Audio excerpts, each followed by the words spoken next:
Now, this is where things get a little bit interesting. In the United States, we have three levels of government. We actually, arguably, you have more because you can have like even more local, but by and large, for our conversation, we have three main levels of government.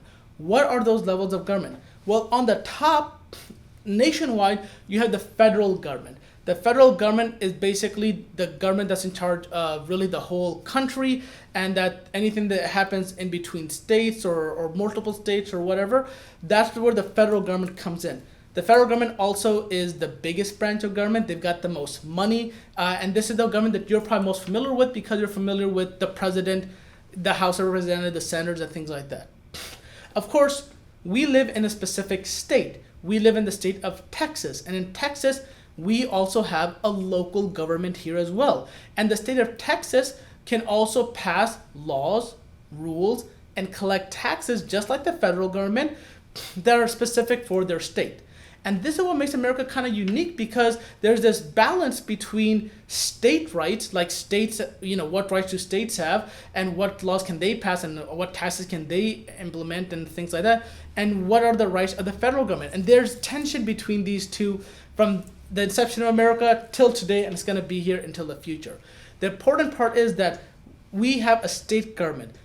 Texas Muslim Capital Day, his goal is to go to the state capital in Austin, Texas, and to meet our state representatives. If you participate in Washington, D.C. Lobby Day, then for that day, we then fly to Washington, D.C., and then we meet our federal elected officials, such as our federal House of Representatives member and our state senator.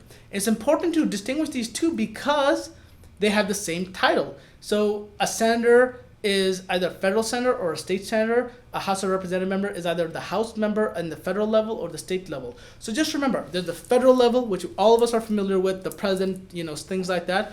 And then in the state of Texas, you also have our state legislator and government. And then again, they're based off of in Austin, Texas.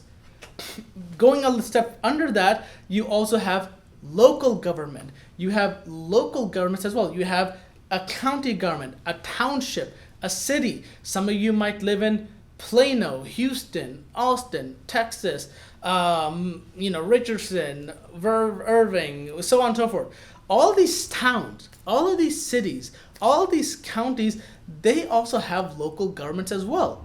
Now, their executive is not going to be called president, but they might be called county executive. They might be called mayor. They might be called a host of other titles.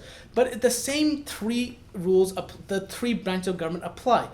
Mean that just in the federal level, I mentioned before, there's the legislative branch, the guys who sit around and talk about what laws and how we're going to spend our money in taxes and budgeting, and then the executive branch that then executes it, and then the judicial branch that's like, okay, well, they'll judge who's, if the issues come up, they judge. On the state level, you have the same thing. You have the state legislature that basically passes laws in the state of Texas. Then you've got the executive branch, which is the governor, who basically does similar to what the president does, executes the laws that are passed in the state of Texas. And then you have the state courts, along with the state Supreme Court, that can then determine what state laws are right and wrong and who's right in there. And on the local level, you have the same thing again. You have a local legislative body. It might not be as big as the state or the federal body, but you've got, council members or things like that. They sit around and they determine what laws, zoning rules, restrictions are going to happen in your local community. And then there's an executive department, which is the mayor, so on and so forth, whatever title they might have. And then you also have municipal courts or local courts and things of this nature that then kind of determine these things as well. So it's important to understand these three levels of governments. Of course, getting back to building political power, the more you're involved on the local level, the more influence you can have. Why? Because nobody cares about the local community. I don't say nobody, but majority of Americans just don't get involved on the local level, don't care. So if you do care and you do get involved, you can have a big impact on issues that are actually going to impact you more than if it was on a state level or a federal level. So of course, it's important to get involved in the local level, in the state and federal, and understand there are these three branches of government. And it's our goal to really get more Muslims to involve in all three levels of government, inshallah.